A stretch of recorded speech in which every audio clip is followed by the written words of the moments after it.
Hey guys, we had another good morning in the first hour trading pit. It was fantastic.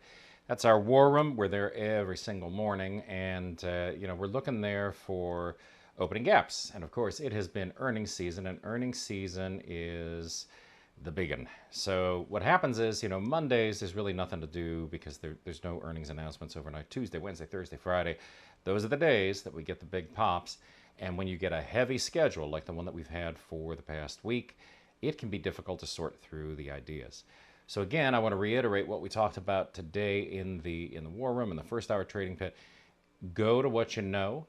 So in our case, we went to the consumer stuff. We went to the consumer discretionary stocks and just started picking those apart. We trade those a lot. We had things like Wayfair on there. Those make for some easy sort of 1, 2, 3 setups, or the flip tops and trapdoors and all those things that we look for, all those good trades. If you see too many things to handle, it can be really, really difficult to go and sort through the mess and figure out what you're looking for. And then it gets frustrating because you wind up missing trades, blaming yourself, telling yourself you can't get in front of the opportunity. You'll notice if you were there this morning, if you weren't there this morning, just make sure you come on in next time, that it's a very, very big list. And what did I call? I said there's 4 trades that I'm interested in, 4 trades that I'm looking at. Those are the 4 that we wound up working with, and one of them got us out of break even, and the rest of them went to profit objectives. That's the way you trade the gaps. 95% confidence interval of the mean. That gets you looking at volatility the right way. You're looking for the reversion move, and once you're in front of it, it's pretty easy to figure out what it is that you need to do. All right, so that's just an answer to one of your questions from this morning. The other that I got from our friend Jake was, he says, well, do you focus more on the long side or the short side when you have a market that comes in the way the Nas did this morning? We'll look at that in a second. Then what I'm looking to engage with more than anything else are the shorts. The shorts tend to fall faster than they rise anyways. But on a day like today, the shorts were pretty much the gold standard for what we were going to trade. Now let's take a look at those Qs and the Mag 7 stocks and see what it is that I think I'm going to be doing going into the closing bell today. Here they are. You can see we've got the charts of our triple Qs. This morning's move, was pretty much a repeat of this leg of yesterday. So we see that we had the Fed volatility. You get these swings on the Fed announcements. I told you yesterday, look for this set of moves, and when you get those 3 swings going into the end of the day, what you can count on is some of that move is going to get retraced in the next trading session.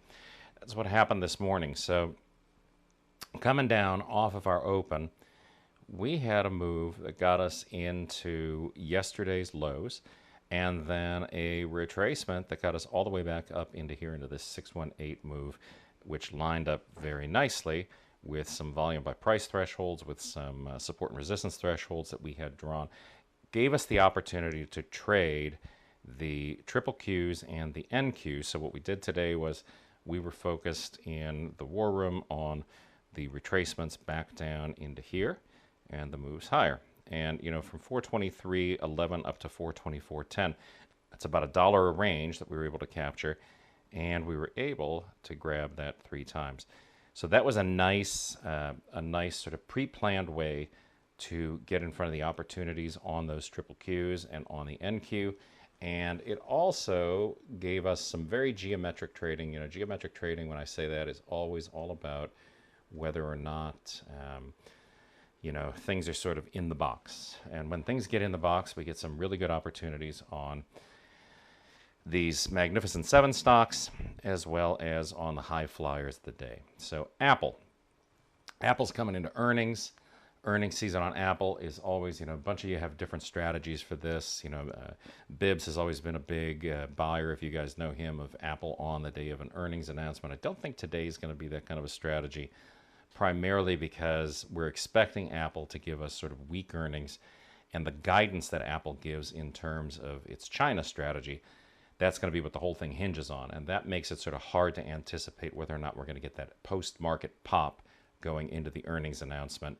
I think it'll be easier to trade tomorrow morning. It'll be very easy to trade the arbitrage trade on Apple as it comes in, gets into some options volatility stuff, and then gives us a good buy level for the open. So this morning, as you know, if you were in the room, we had one go off, got us almost $2 a share on that pre-market reversal setup that we look for, and I think that that's the place that I'm going to look tomorrow as well for the opportunity. I'm not going to fool with Apple after the bell. Not going to try to get in front of that.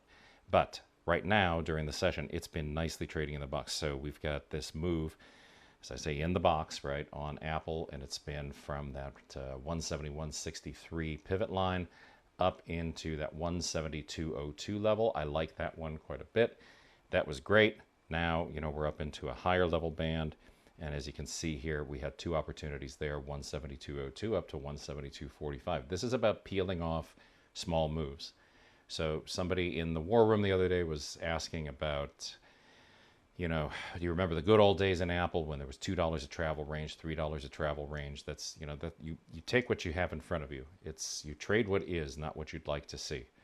So it's still a good trader. It's still a good place to find opportunities. If you're looking for the bigger moves, you can look at something like Meta. So we had the consolidation above the pivot line, came right up into our 442.90, right? That spot 90 line has been there for a couple days now. We're looking at that as overhead resistance. That gives us nice confluence with this guy right here, this big volume by price cluster. That cluster analysis of what's going on with the price really tells us, that this is a range that's going to hold up for a little bit here. If we get up above and we get into a higher range, then what I would expect to see is some sort of range in here, and then possibly another range in here. We just need to see what happens. Let's see if it gets up there. It's trading right around the fulcrum. It's trading right around that pivot line. If it moves up and away from the pivot, then we'll start seeing if we can draw some more boxes around the price action and figure out whether or not there's opportunity, to catch in some additional moves in Meta. Amazon up and away, right? Got away from us today. It hasn't really given us the geometry that we're looking for on trades, but look who did. Netflix, right? So Netflix has been in these bands that we drew early in the session today, and then into this this last band that we drew around noon Eastern time. You can see that it's trading very, very geometrically. So we're getting these moves that are coming back down from upper bands and getting us into the places that we expect to see the best support and resistance, which is where we've had these heavy inflections before. Those little moves have been good for, a 561.19 up to 562.27. There's your dollar. There's that bigger move that you're looking for. NVIDIA has been even bigger today, right? So we've had a nice move down into prior support and resistance. We saw real strong support and resistance early in the session. We saw good volume by price support there as well. And when price started moving back and forth in there, you had great opportunities for the entries. What you had to be prepared for was that if you were putting one on here, you might also be putting one on down a little bit lower, $3 lower. So it's either a matter of pop out if it starts moving against you after that, or just this is, this dollar cost averaging thing that nobody really likes to do, nobody likes to talk about, but there is a trade there.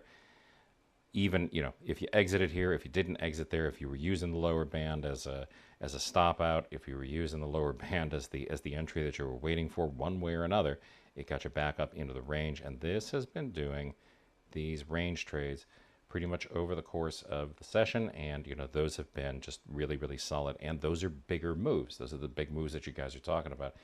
I had a communication from someone said, I'd really like it if you would focus on some lower dollar stocks.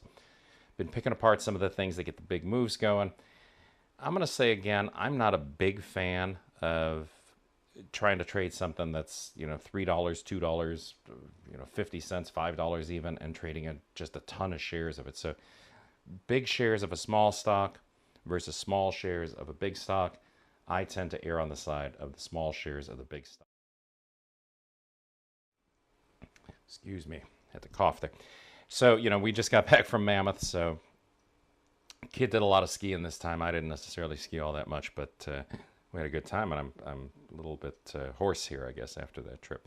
But that's it, right? So that's the strategy, and you can see here that on, even on this lower dollar stock, it managed to stay very nicely in the box over the course of the session, and now same gig. We're just going to go and look to see, does it consolidate above that $5.68 threshold? If it does, right, there's the possibility of trading bigger shares and looking for the move that gets us up into, this high right here.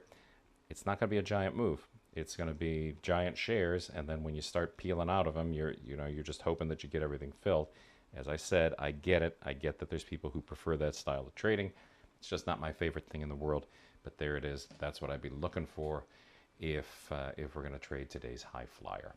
Okay, so that wraps it up. Wish we were still up at the mountain. It's kind of my happy place and our happy place to go and do the trades, get the trades off in the morning, set up the automated trades for the afternoon. That's the beauty of a trading business, is you can structure this stuff so that it works around your schedule. You don't have to work for the boss. You can set these things up so that your ideas transfer through the end of the session, through the rest of the day, and you've always got yourself in front of opportunity. So with that said, I'm going to see you back here tomorrow. I hope you're having a great trading day, and keep these strategies in mind, and let's see if the market stays in the box for the rest of the day.